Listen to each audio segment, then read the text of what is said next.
here we go. Hello, everyone. Good afternoon, and welcome to our series of conversation on the essayistic genre.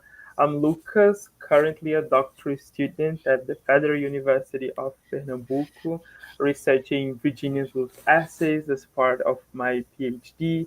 It is always with great joy that I take part in the projects of Literatura Inglesa Brasil, both as a member and a collaborator.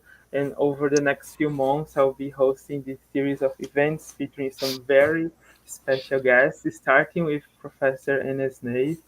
First of all, I'd like to express my sincere gratitude, Professor, so kindly accepted our invitation to be with us here today. It's truly an honor to have you here, and we are very much looking forward to hear your lecture. I would also like to thank my dear friend Carla for co-hosting this first session with me. It's a great pleasure to share this space with you always. Thank you, Lucas. I'm really glad to be here today with you and with Professor Anna Snaith. Hello, everyone, again. Yes, welcome. Um, just a second, I think I froze. So, Yeah, okay. Is everything okay there? yes. Yes, okay. Thank you once again, Anna, for accepting our invitation. Um, I'm really glad that the time I spent at King's College could be the seed for this event. I have to say, I first heard about Anna's work through her brilliant introduction, yes, in this edition of A Room of One's Own and Three Guineas. So I feel like this has come full circle. Um, well, for those of you who don't know, Anna Snaith is a professor of 20th century literature at King's College London. She has published several books and articles on Virginia Woolf, modernist women writers, modernism and colonialism, and also literary sound. Her major publications include Modernist Voyages, an edition of the years for the Cambridge University Press edition of the works of Virginia Woolf, and also the edition I already mentioned of A Room of One's Own and Three Guineas. She has recently published an edited collection entitled Sound in Literature, which is a topic she has been working for uh, a few years now, and her monograph, Writing Noise in Interwar Britain, Literature and the Politics of Sound, is forthcoming from Oxford in 2025. And is also the co-organizer of this year's Virginia Woolf International Conference, which will be held at King's College and the University of Sussex. So I feel we are very lucky to have her here with us today, and I'm sure her lecture will be amazing. So without any further delay, thank you once again, Anna, and over to you. Thanks so much, Lucas and Carla, for that generous introduction. It's wonderful to be with everyone today, and thanks so much for joining us. So I thought I'd speak today about Woolf's two major essays, A Room of One's Own from 1929 and Three Guineas, 1938. Of course, Woolf is often known for her fiction, and we've just been celebrating, as maybe you have, the centenary of Mrs. Dalloway, published May 14th. There's been a lot going on here. But thinking about the way Woolf started out her career as an essayist, as a critic, as a journalist, that's how she talked about herself when she started writing. So I think it's important to kind of return to these texts. She published hundreds of essays in various periodicals and journals and so on. I also want to think about the way in which these texts are still so topical today. They resonate so clearly, particularly Three Guineas, I think, at the moment, with various contemporary issues to do with feminism, militarism, fascism. So just to think about that, also to recognize the limitations of those essays and the way certain aspects of them are problematic now to contemporary readers. Their lack of intersectional feminism around questions of race or class. So maybe we can think about that too. But also to think about how her writing continues to generate creative responses, and that's Carla mentioned the Woolf conference that we're hosting in July at King's in Sussex, and at King's we're doing an event on kind of creative engagements with creative practitioners, creative engagements with Woolf, and one of our participants in that event is the Black British filmmaker and artist Kabe Wilson. And I just want to flag up something that he created, which was a creative response to A Room of One's Own. You might want to have a look it up online. And what he did was he cut up the words of A Room of One's Own and reordered them into a novel called Of One Woman or So, which was about a Black British woman at Cambridge. And the impetus for this came from a very difficult moment in A Room of One's Own, where the narrator, I'll come on to this later, but where the narrator sees a Black woman and can't see her as an English woman. So for Kabe Wilson, he took that moment, that very kind of difficult, critical moment, and used it to generate this new performance piece in response to A Room of One's Own. So just one of the examples of the many ways in which these essays have been reworked or rethought or given afterlives in our contemporary moment. We can think about the way in which some of the tropes or phrases from A Room of One's Own have become central to modern feminism, such as the 500 pounds, or the woman obviously needing a room of her own, or the idea of Judith Shakespeare, if Shakespeare had a sister who didn't have the same kinds of experiences or opportunities. And Judith Shakespeare has inspired bands and bookshops and all kinds of things. So just, again, like the afterlives of these texts, they carry on creating new opportunities for art. And so I want to think about that as well, about the experimental nature of these two texts. You know, are they even essays at all? Are they autobiography? Are they travel writing? Are they fiction? And the ways in which Woolf's formal experimentation invites this kind of openness or dialogue. These texts are not, although they're very political, they're not dogmatic or they're not propagandistic. And that's in part because of the formal experimentation of these texts, I think.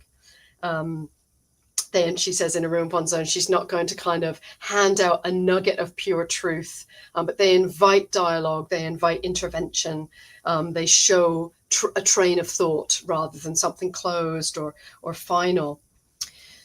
So in the lecture now, I'm just going to talk a little bit about each of the texts, and then for about 40 minutes or so, and then maybe we can open up for discussion or questions. Starting with A Room of One's Own then, so I'll take them in order. Thinking about this text then as arguably the first literary history of women's writing in Britain. So this is a text about women's creativity, about freedoms, about misogyny, and most importantly, I think, about the material conditions of creative production.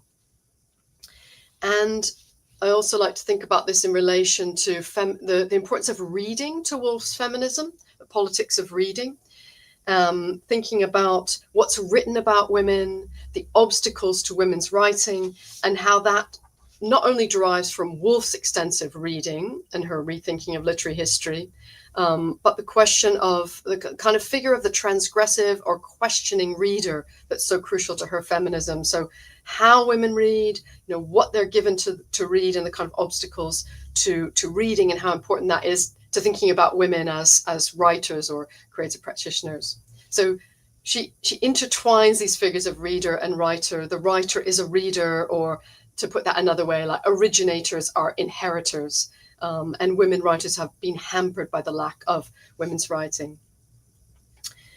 Both of these texts started out as live performances. I think that's really important, and it's key to their kind of dialogic, the sense of nature, their sense of an audience. So A Room of One's Own, as you may know, started life as lectures in October 1928 at Newnham and Girton, the two women's colleges at Cambridge. So on the 20th of October 1928, Woolf, accompanied by her husband Leonard, her sister Vanessa, and her niece Angelica, spoke to the Art Society at Newnham College, Cambridge. And then the following day, she dines at King's College, Cambridge, with her friend Dadie Rylands, along with Maynard Keynes and Lytton Strachey. So that's 1 week. Then the next week, she goes to Girton College, Cambridge, the other women's college. This time she's accompanied by her friend and lover, Vita Sackville-West. And given that Orlando, which was dedicated to Vita, had been published just days earlier, it's interesting to see that event as a kind of outing of sorts, and very much in line with the queer politics of the essay that she eventually published. So from this experience and the stark contrast between the catering on offer at the two colleges, the women's colleges and the men's college, came this germ for A Room of One's Own.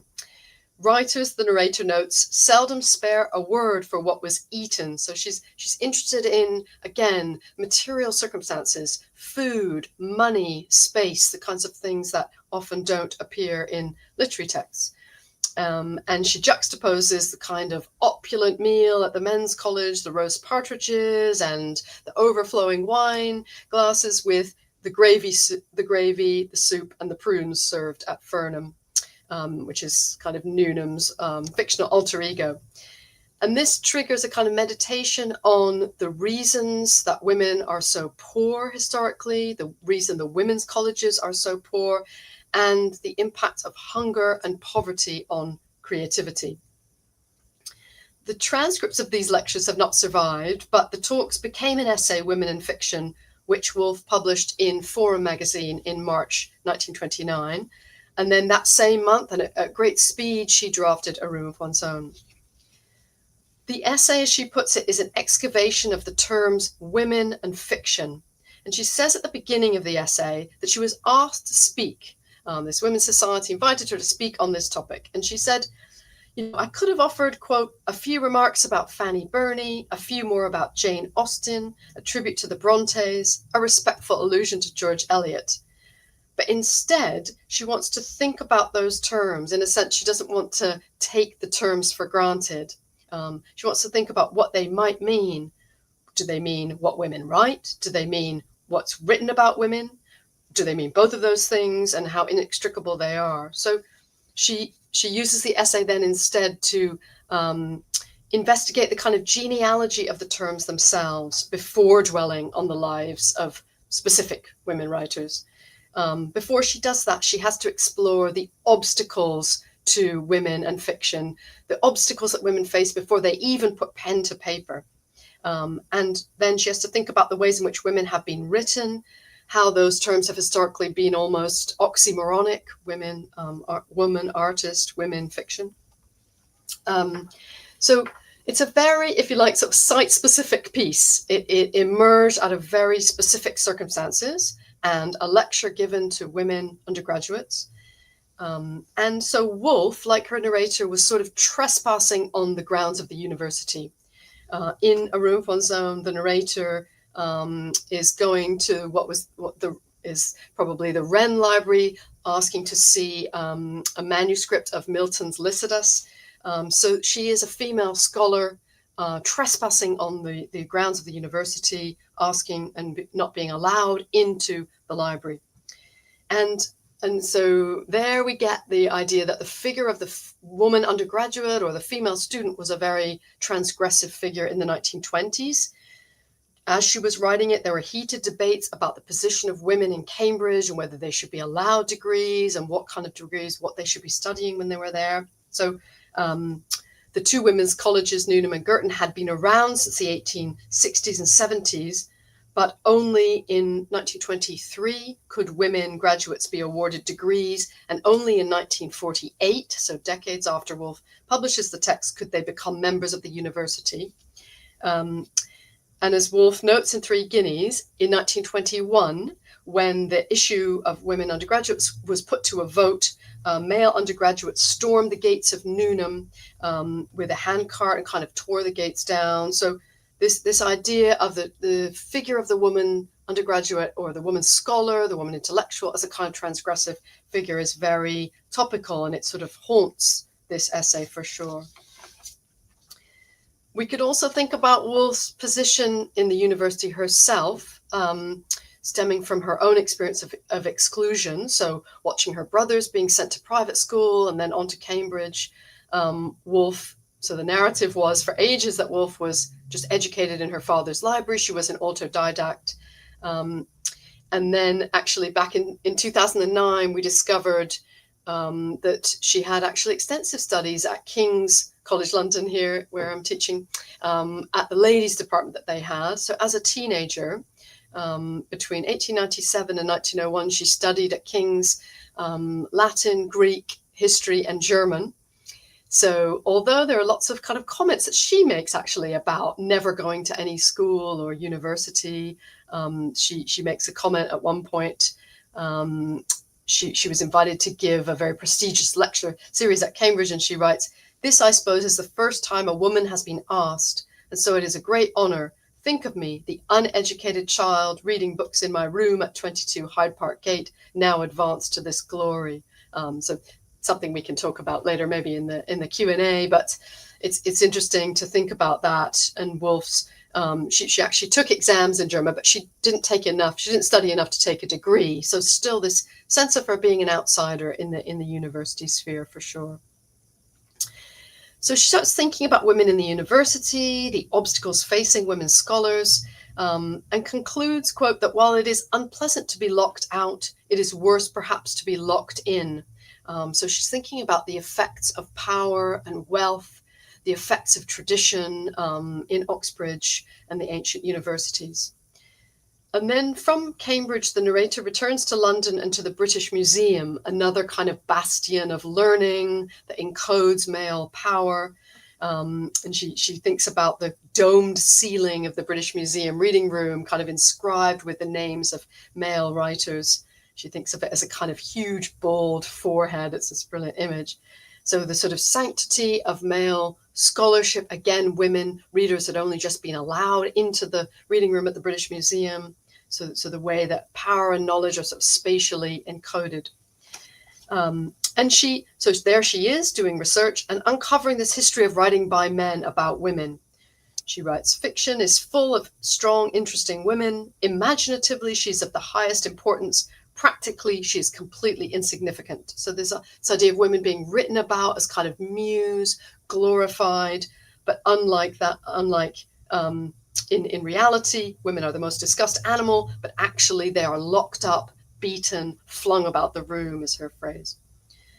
So she starts thinking about the idea that England is under the rule of a patriarchy, patriarchal power, and the sort of distortions and hostilities that creates. And she talks about how economic dependence has produced this, what she calls a kind of looking glass effect, so that in effect, women have flattered and reflected men back at twice their natural size, in inflated proportions. On the other hand, she argues power breeds competition and anger, quote, "the instinct for possession, the rage for acquisition, which drives men to desire other people's fields and goods perpetually." So she's linking their patriarchal power and imperial power with capitalism.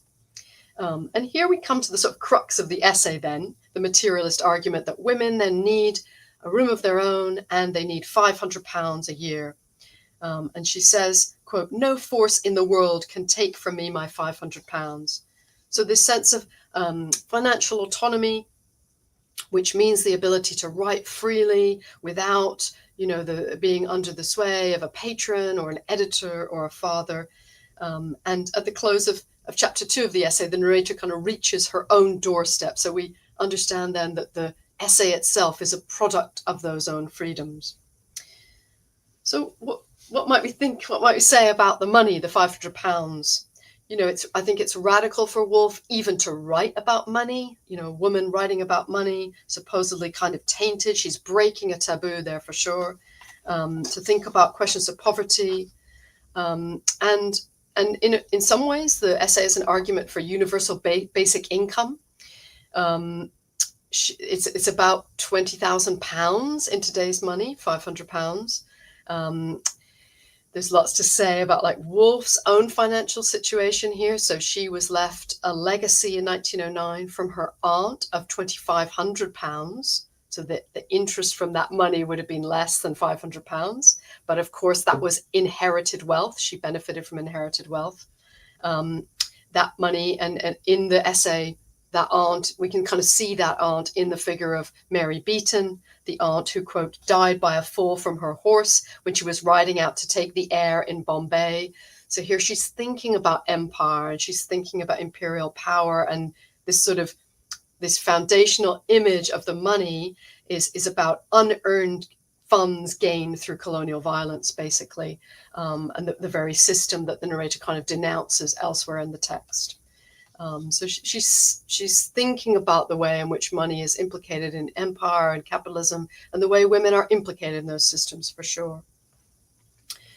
The narrator, though, has previously made her living by quite, quote, cadging odd jobs from newspapers, by reporting a donkey show here or a wedding there. So has been earning her money.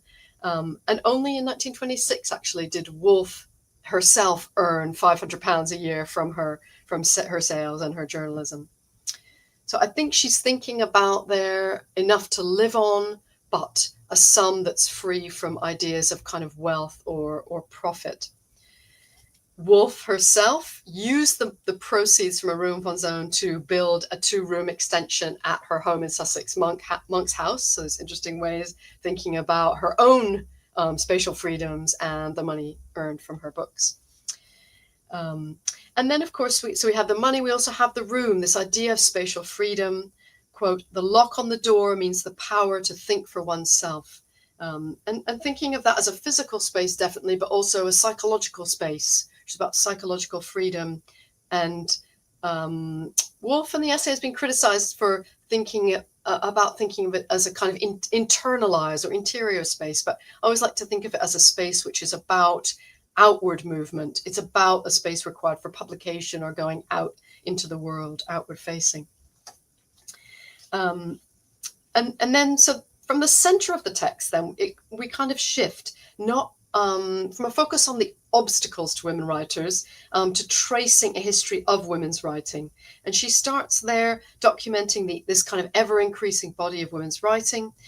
She thinks about Lady Winchelsea, Margaret Cavendish, so these pioneering women. It talks about the kind of lonely writing space that they had to kind of endure, the sneers and the laughter. And then she argues towards the end of the 18th century, we get this kind of sea change, and the middle-class woman began to write and began to earn money. So what might sort of seem commonplace to us now was in the 1920s, I think, a radical redefinition of a historiography focused on elite male culture. She's reconfiguring assumptions about what constitutes appropriate subject matter for fiction, the sites associated with creativity, and thinking about how women have, quote, sat indoors all these millions of years. And an image I love, that their rooms are, quote, permeated by their creative force. So she's kind of tapping into this idea of domestic space being kind of permeated with creativity, how, Austen having to kind of hide her writing or suffering constant interruptions around childcare or domestic tasks. And then Woolf, in the absence of kind of archival traces, she has to invent. So she comes up with this idea of Judith Shakespeare, the hypothetical Judith, Shakespeare's sister, who, as she said, is extraordinarily gifted, adventurous, but ultimately let down by the expectation and constraints placed on her due to her gender.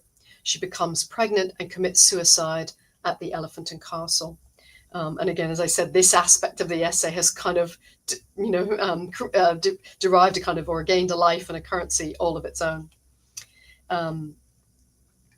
Interesting ways of thinking about kind of contemporary responses to that, to Woolf's method there. So Saidiya Hartman, the American scholar, in her book Wayward Lives, about Black women in early 20th century America, again, can't find the archival traces for the life she wants to tell. So she uses this method, critical fabulation, and in an interview, actually, she cites Woolf, the influence of Woolf on that idea. This kind of, if the archival traces aren't there, we have to invent.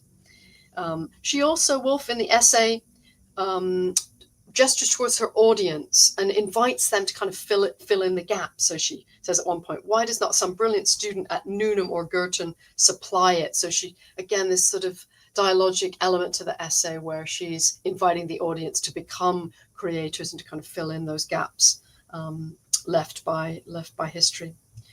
And then, so she exhorts the audience to think back through their mothers and to think back through traditions of women's writing. And then she comes to the present and to living writers, and she kind of randomly takes this book off the shelf, which is Mary Carmichael's Life's Adventure. And there, Mary Carmichael is the pen name of Mary Stopes, the birth control advocate and novelist. So again, she's kind of referencing an actual novel. And she kind of assesses this text for thinking about, a writing which at last tells the truth about women's lives. And in particular, it includes the remarkable phrase, Chloe liked Olivia. So the novel, as she puts it, is about these two women scientists who are working together in a laboratory. And she has this phrase, Chloe liked Olivia. And here Woolf is thinking about women's lives unmediated by men. So she's thinking about unrecorded lives, so obscure lives, but also lives unmediated by men. So in this way, we can think about A Room of One's Own then as a queer text. Its genesis is intertwined with the publication of Orlando, not only that, but also with the trial of Radcliffe Hall's queer novel, The Well of Loneliness, and its trial for obscenity. And Woolf was involved with that. She was one of a number of witnesses called to testify in defense of the novel. In fact, she didn't actually take the stand. She wasn't called to take the stand, but she was there in defense of Hall. And that experience is written into A Room of One's Own. At one point, she mentions the magistrate in that case, and her text contains this kind of abrupt break, is this magistrate lurking behind the curtain? And in that phrase, Chloe liked Olivia, lies obviously the possibility of sexual queer relationships, but also a kind of continuum of relationships between women, unmediated by men. And in Carmichael's writing, the narrator finds the freedom, quote, to think of things in themselves. She wrote as a woman, but as a woman who's forgotten that she is a woman. We can also think about, as I mentioned before, some of the limitations, I think, of this essay. So one particular limitation around race. So there's a passage where the narrator sees a Black woman, and she says, one of the great advantages of being a woman is that you can pass a Black woman on the street, quote, without wishing to make an English woman of her. So we can see what Woolf is doing here. She's thinking about how women stand outside the desire to colonize or to control.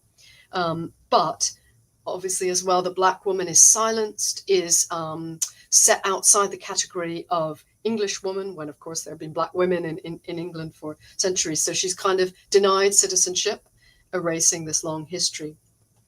As the critic Jane Marcus notes, quote, feminism's installation in the academy and the vexed field of feminist criticism and theory are haunted by the still proud figure of the Black woman caught in the white woman's gaze.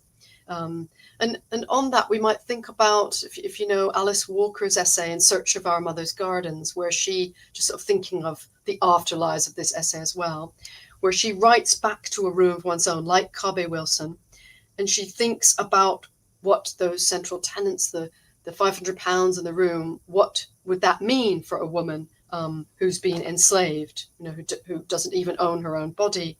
And she thinks about the Black writer Phyllis Wheatley, and she thinks about her history as well as the kind of different forms of creativity that women's creative production can take. And it's interesting, she literally takes the phrases from A Room of One's Own and kind of writes in square brackets her own text. So she says, quote, any woman born with a great gift in the 16th century, bracket, insert 18th century, insert Black woman, insert born or made a slave, would certainly have gone crazed, shot herself, or ended her days in some lonely cottage, feared and mocked at. So that's another really fascinating example, I think, of the way in which writers and thinkers have talked back to A Room of One's Own. And then we might think about, to finish up the section on A Room, might think about the ending, where and the very different sort of registers that Woolf uses. So at the end of the essay, she goes into this almost messianic mode, actually, where she talks about Shakespeare's sister and says she will be born again. It's almost an image of a kind of female Christ through collective effort. And she writes, she lives in you and me and in many other women who are not here tonight, for they are washing up the dishes and putting the children to bed. She would come if we worked for her. She will be born, drawing life from the lives of the unknown. So there's this real shift in register, this kind of utopian or sort of messianic mode at the end of the essay.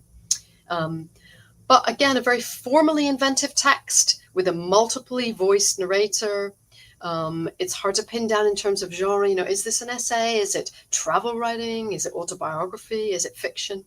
And again, that's key, I think, to her, the sense of openness of the text. So now just to move on to speak a little bit about Three Guineas. So we're a decade on, 1938, this was published. And it was initially Woolf conceived it as a sequel to A Room of One's Own. When her continued concern with gender and society took on this new urgency in the context of the rise of fascism in Britain and abroad in the 1930s. So Three Guineas, some of the same, obviously, concerns about educational, financial inequalities, the psychological or unconscious causes and effects of exclusion. But Three Guineas also emerging out of a very different context of increased militarization, and an essay which is perhaps her most explicit expression of her deeply held pacifism. And this position again becoming increasingly rare through the 1930s as the implications of Nazism become clear. And so we have that. We also have Woolf's really bold, I think, insistence that war and tyranny have their roots in the power dynamics of the home, of the domestic sphere, and the inequalities of the private home. And her central argument in Three Guineas that it's women's outsider position that allow them to think differently or to see outside militarism, nationalism, patriotism. So Three Guineas then is a product of this very specific pre-war moment, but it's also about a kind of pervasive militarism. So it's not just about one conflict. It's written in the backdrop of the Spanish Civil War, but it's also just more generally about militarism. And perhaps, of all Woolf's texts, this is the one that is most topical if we think the challenges that we're facing at the moment, the rise of fascism and the far right, and then very specific issues that, like the gender pay gap that Woolf is writing about in the 1930s, unconscious bias, freedom of speech, all spectacle of masculinity, the manosphere, all things that Woolf was anticipating in various ways in this text. Again, just thinking about the text genesis or its emergence has its origins in a live lecture performance. So Woolf was asked to give a talk with her friend Ethel Smythe on music and literature to the London National Society for Women's Service, which was originally a suffrage organization. So this was in 1931. And the night before Woolf, it was to an audience of young women, young professional women. And the night before, she had this sort of eureka moment in the bath when she said, I have this moment while having my bath, conceived an entire new book, a sequel to A Room of One's Own, about the sexual life of women, to be called Professions for Women, perhaps. Lord, how exciting. And this project then, it sort of goes right the way through the 1930s. She starts work in 1932 as the Pargeters, and this writing project becomes her 1937 novel, The Years, which is arguably her most political novel, historical novel. And during this time, in preparation for writing The Years, she's also doing so much research. She's reading biographies, memoirs.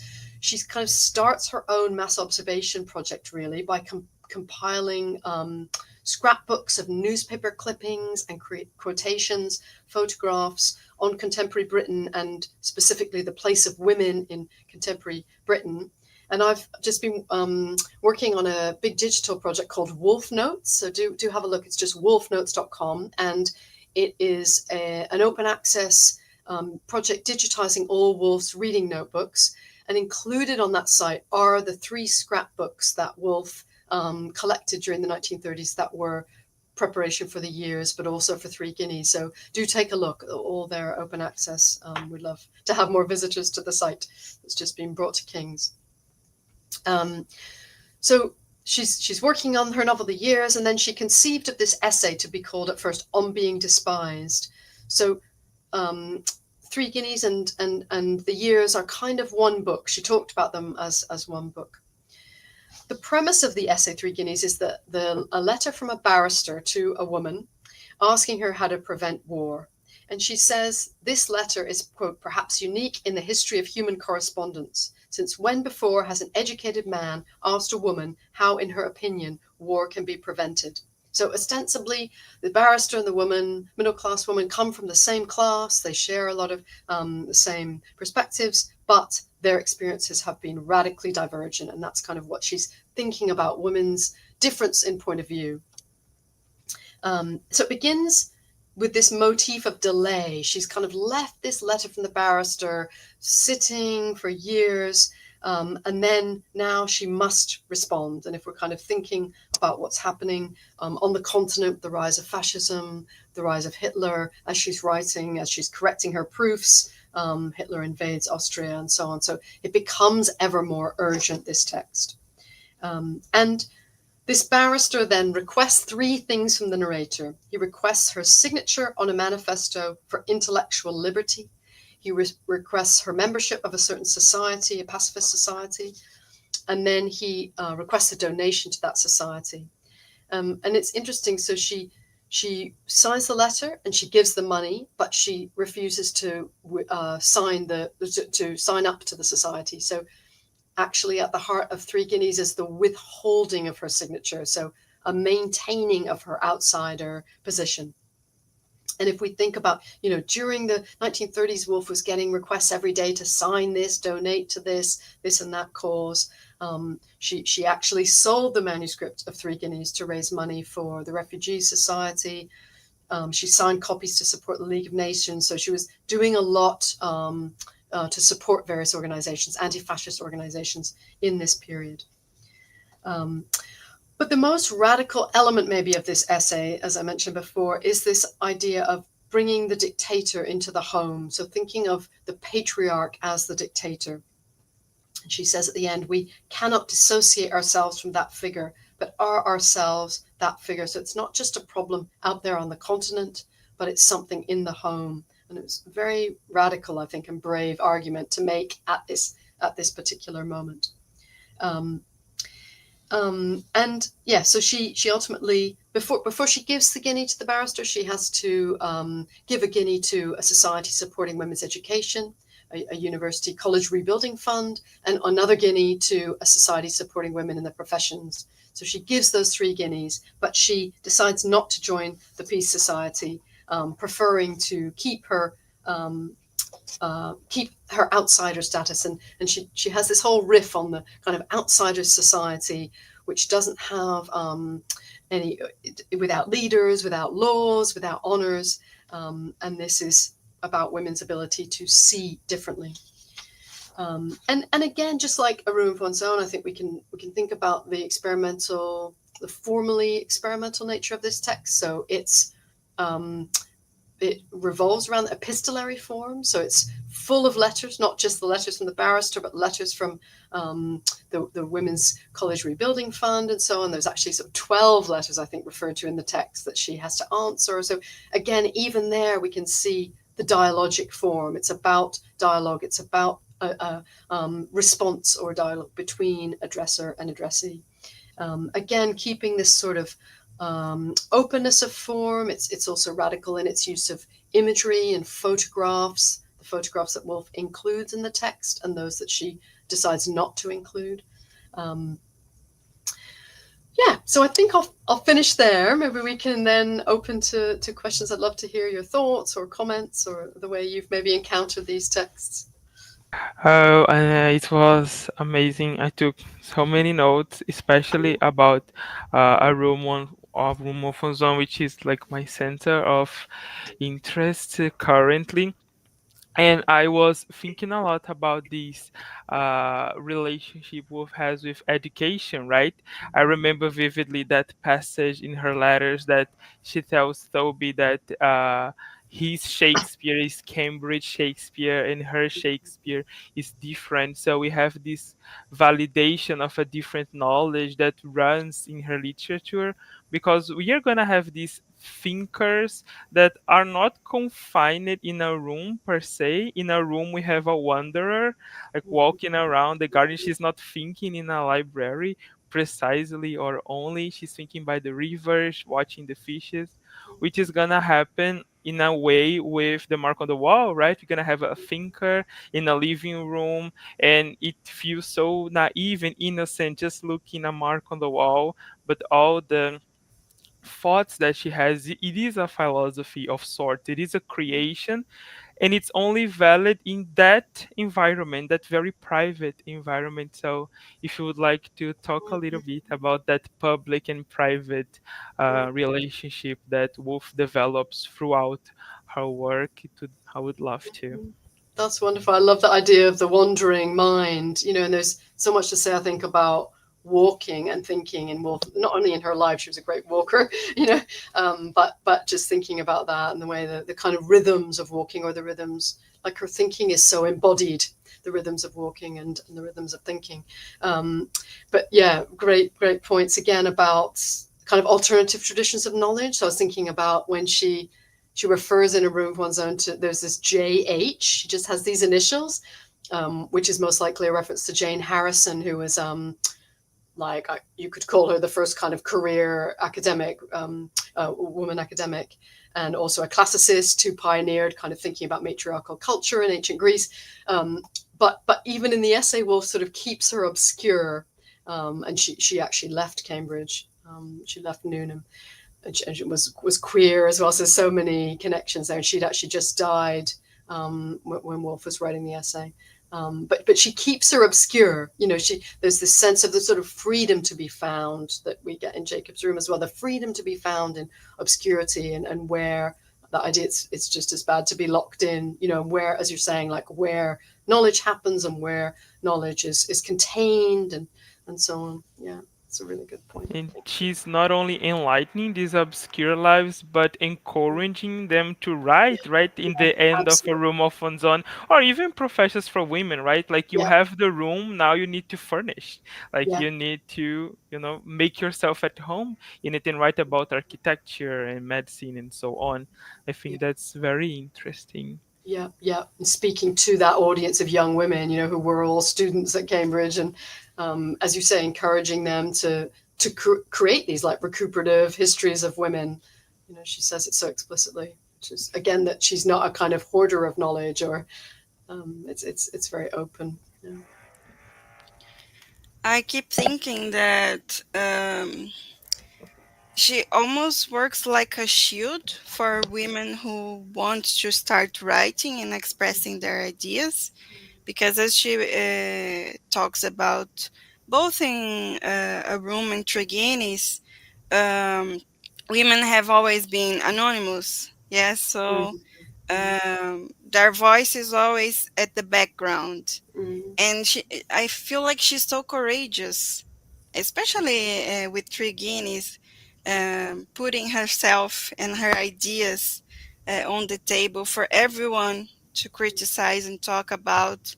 um, I was wondering if you could talk a little bit about the reception of Three Guineas, which was really controversial, yes, and brought up a lot of rage from men, especially, yes. yeah, absolutely. No, a lot of negative reviews. It was published in the States. It was serialized in the Atlantic Monthly as "Women Must Weep." There's been some interesting work on like the links between that text and Picasso's Guernica. This figure of the weeping woman, which is actually it comes all through Woolf, but that's right. Yeah, lots of issues with her feminism and her pacifism at that moment. Lots of members of the Bloomsbury group, say, who'd been pacifists in the First World War, then felt that this was a just war. Lots of Bloomsbury members like writing in support of the war. So it was incredibly brave, I think, for her to write this, and not only that, but also this idea of bringing the dictator into the home, which is about, isn't it? She says, we are ourselves that figure. It's not the dictator out there on the continent. It's something we have to take responsibility for, which is, about merging the kind of private and public spheres. She was asked at one point to by this friend whether she'd sort of take part in this exhibition about anti-fascist exhibition, and her first question was, what's the representation of women in this? And she decided not to take part because it wasn't thinking about gender or women's role and the kind of retrogressive position of women under fascist dictatorship. So yeah.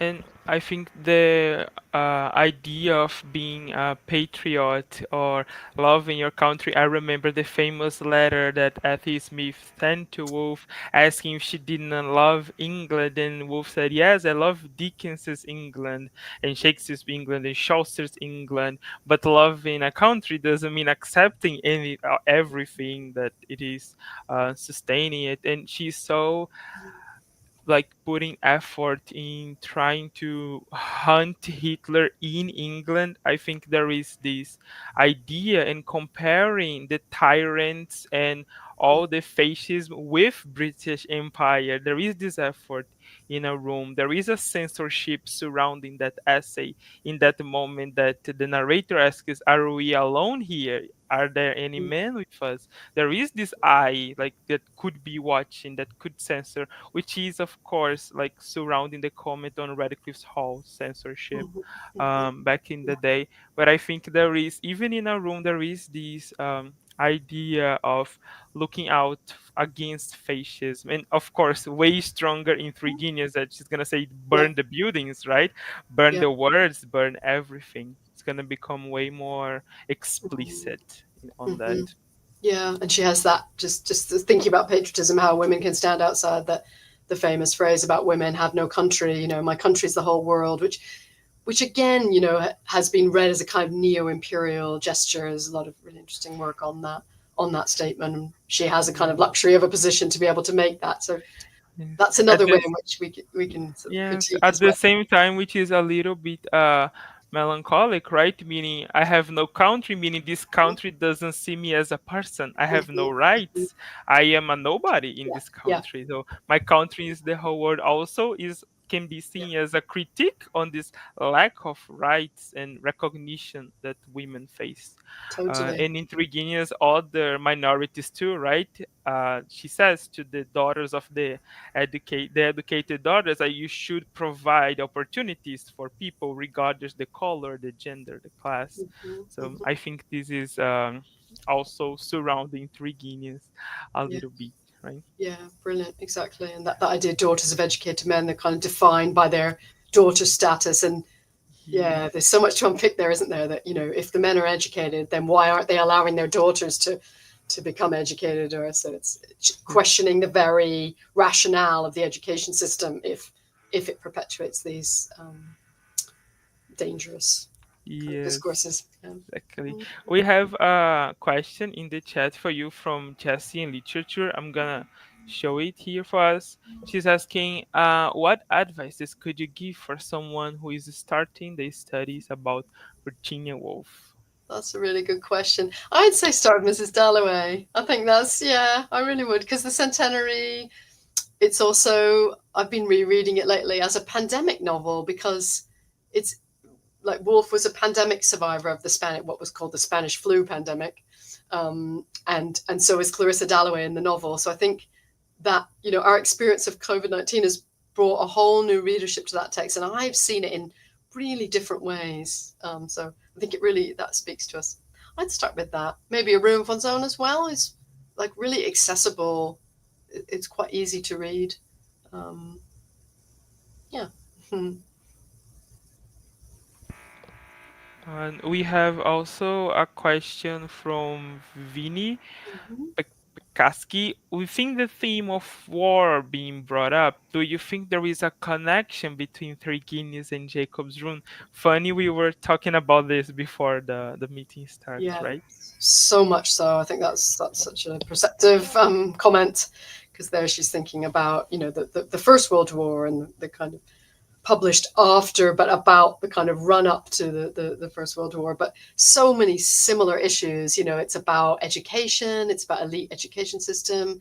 There's this kind of scenes in Cambridge that really resonate. There's a scene in the chapel about kind of women being a distraction in Jacob's Room. I mean, um, and disturbing like the sanctity of the university, and Jacob's study and his misogyny as well. So many connections, and the how the narrator in Jacob's Room is like kind of comes out as female, as an older woman.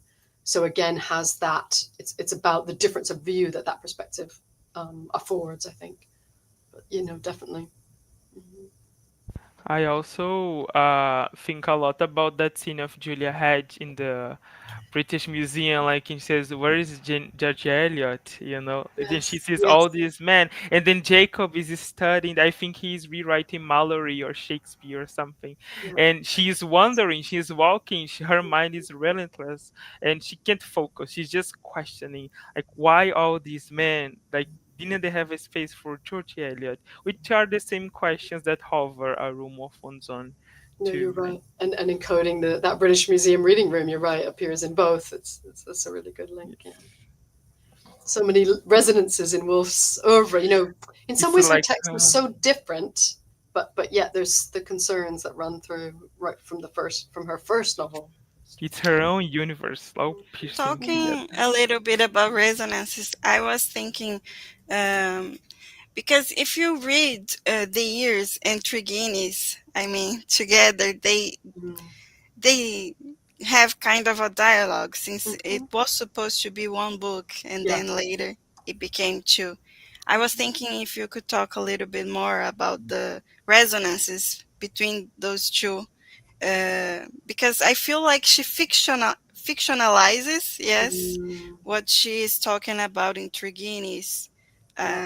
I don't No, know. I think you're absolutely right. So, because it started out, it was the Pargeters. It was going to tell this story of this family as a novel essay, which is like, have you ever read a novel essay? You know, well, she's invented a genre, and then yeah, like hundreds of pages of manuscript of this, and then she decides to get rid of the essays. And some people have seen that the years, then she kind of takes out the politics and puts it in Three Guineas. But I don't see it like that. I think she's just it's still just as political. She's just writing the politics in a different way, and so those two texts are very much intertwined. But the years, oh, it engages with everything: fascism, like Mussolini, the patriarchs. It's the figure of this kind of moves from the Victorian to the 1930s, following this family, and so lots of similar. There are scenes in Oxford with female students, so lots of concerns that kind of run across women going into the professions in the years. One of the daughters becomes an obstetrician. So there's lots of resonances. She's just working same material, just working in a different mode in a different genre. I think. Yeah, thank you. And also there is this sexual politics going Mm, on in the years, right? I remember in the first chapters, Kitty wants to work, and then her father says it's not in her nature to work. So we have this comment there. It's we also see them growing up. Of course, the name of the novel is The Years. Like we see them developing in a similar way we see in The Waves, for example, and how their lives are always limited by obstacles, social obstacles, and how they have to make choices, like Mrs. Deli always does too, making choices that doesn't out like allow freedom, the freedom of being and thinking in yeah, existing, right? The yeah, absolutely. institutions always around. Yeah, and just the idea of space. You know how you see the family home kind of disintegrates, and she's so good on sort of alternative ways of living, like siblings living with each other, women and gay men, just all these different kinds Yeah. of. So how the materiality is so important, which takes us back to Three Guineas and a Room upon Its Own, I think. We're Yeah, gonna have Latrobe in between the acts living this alternative life, and everybody kind of sees her as this outsider figure, like she doesn't fit. What is she doing here? But she keeps going. Her yeah, presence is always there, and it's important that she is always there. in Yeah. this, it is a small village, right? It's because we are looking into it like if it's like a part or a metonym of a society, but it is a small village, and it's very interesting to see how these patterns work in Mm. different spaces too. Yeah, super. Yeah, um, and it's the same with the year. She's got this central family, but it's representative of something wider about Something that she national. also does into the lighthouse, right? We have this family operating, but they are archetypes as well. Like we see the intellectual Victorian in Miss Yeah. Ramsay is clear, and the angel of the house in Mrs. Ramsay, of course, very Yes. representative. And we have a question from Alice Marinho. What challenges that women face and Virginia wrote about you think that the women from our time still have to face? Oh my gosh, that's such a good question. It's so many. I mean, she was so good on violence against women. You know, she refers to that in A Room of One's Own about like domestic abuse. She in Three Guineas, she's writing about the gender pay gap. You know, which we're still dealing with. She's thinking about working motherhood. You know, that at the end, I think I read that quote about like she's here for the women who aren't with us because they're putting the kids to bed and um, so that just so many levels, different, you know, representation, internal obstacles, you know, that she thinks about the way in which women kind of internalize obstacles to creativity. So, so many things, sadly. Like, yeah. Thank you for the question, Alice. I think there's another one. Yes, from Oh Chelsea in my God. literature. Yes. Such a Could good you question. please talk a little about the fact that until today, some people try to make the author a non-political person in her Yeah. literature? This fascinates me. For so long, Woolf was seen as this kind of ivory tower writer, not engaged in politics, not engaged in culture. I think there are lots of reasons for that kind of misogyny. We didn't have access to all the autobiographical materials like the diaries and the letters. You know, the minute you open the diaries, you see she was engaged with various political organizations. She was reading lots of papers. She knew exactly what was going on. Um, and then, yeah, just kind of misogyny, stereotypes about the woman writer. You know, I think that image of the 1902 image of Woolf has a lot to do with it, of this kind of melancholy, serious, you know. Um, and so it took, to be honest, it took American scholars in the 1970s when Woolf became, because I think they were perhaps not as bound by the kind of class implications of how Woolf was seen as well.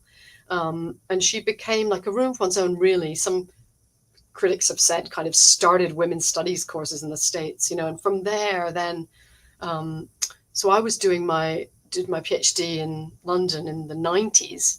And then people were saying to me, you know, why would you want to work on Virginia Woolf? You know, what is there to say about her? Because there weren't that many scholars working here. So things have changed so much.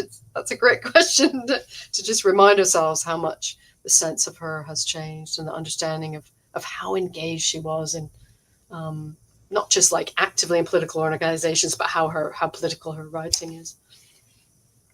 Super question. Yeah.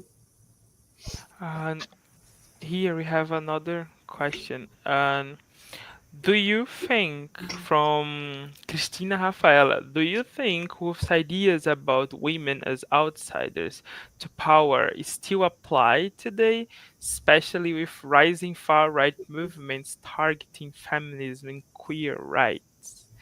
I think yes, absolutely. So you know, it's still I think Three Guineas is really the text for our moment, isn't it? Of how women can stand outside. Although maybe like she didn't say enough about how complicit women could be. Like if you think of like women in far right movements, you know, or women's complicity in imperialism, you know, maybe that is a kind of area of limitation. Um, but but you can see what she was trying to do, the way women stand outside these discourses for various reasons. So I think yes, absolutely. Yeah. Also, I like how the outsider comes as a subject in a room of one's own and becomes an institution in Three Guineas, right? It is a society of its own, and it's so different. what she Yes. means by outsider in a room and what she means about what outsiders in Three Guineas, right? Yes, yes. And again, the kind of contradictions of her text. So we have the outsider society, this kind of ideal, not organization, gathering collectivity. But then she's also very pragmatic at parts in that text and says, like, yes, like I think you mentioned it, Lucas, let's burn down the university, right? Because it perpetuates these traditions. But also she gives the guinea, like, we have to work within this, and women have to work within the institutions, work within the professions to change things from within. So I mean, maybe she kind of has it both ways, but she presents different opportunities, I think, of activism and how to change things from within and without. Kind of it, also an answer to Christina's question there. Yes, so amazing. Carla, do you want to say something else? You are mute. Uh, Sorry. Uh, there was a lot of wind here, so I muted Okay. myself. Yeah, things are flying. Uh, no, I was thinking that how it is important for us to read these essays nowadays, but also read others um, that are complementing, Mm, yes, those ideas, like you mentioned, Alice Walker. Yes, and so I was thinking, if there are other texts that you think are fundamental for us who studied her work, to also read and understand the gaps in Woolf's mm. thoughts and how we can complement those ideas.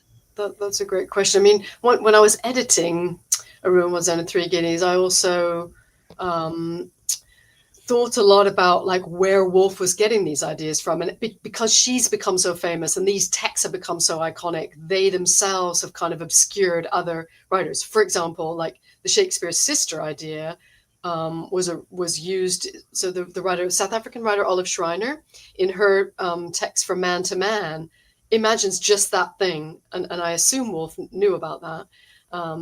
So there, the way in which Woolf herself was kind of borrowing and wasn't the originator of some of these ideas which have become solely associated with her. So I think to think about also Woolf's contemporaries, and how I tried to kind of capture some of those in the notes in the edition. But that obviously the text itself is also a product of Woolf's own reading and thinking, even though it's kind of, in some ways, because it's so iconic, been abstracted. Um, Yes. yeah. How big of a researcher she was, yes.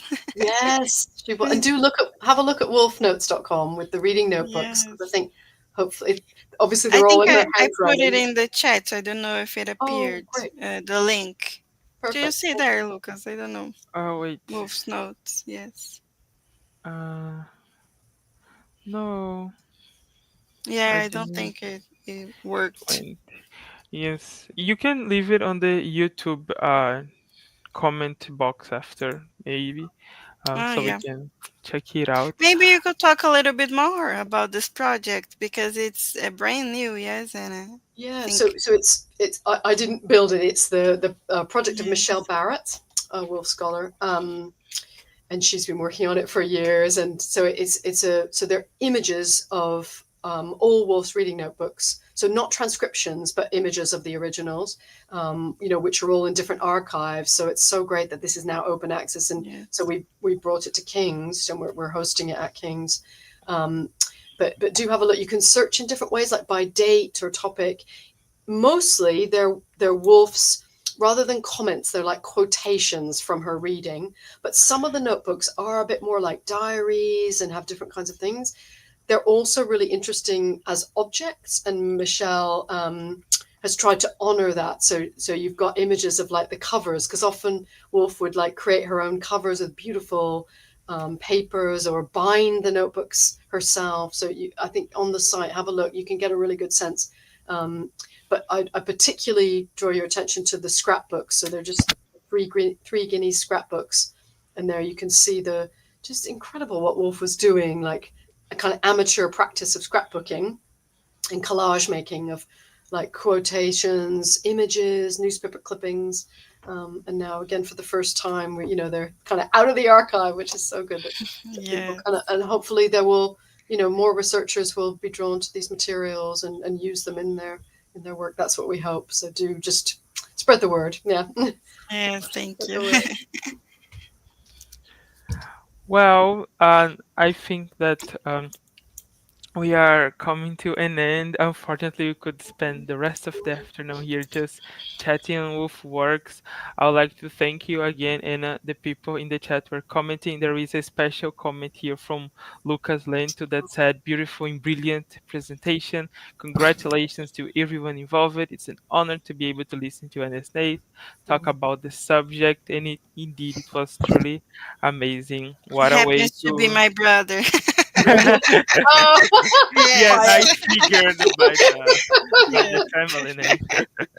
okay, that's so nice, Amazing. though. Thank you for that comment. Yeah. It was incredible, and thank you so much for your Oh, time, for pleasure. contributing to our project. Such an engaging, insightful lecture. Thank you, Carla, for co-hosting this event with Thank me. As I you. said My before, pleasure. it's always a pleasure and a joy to share Yeah. this space with you. And of course, thank you to everyone watching. Thanks so much for inviting me. Such a Thanks, pleasure. And do everyone. reach out anyone if you want to talk further. So thank you so much. Thank Amazing. you. Thank you, guys. Bye. Bye. Bye. See you.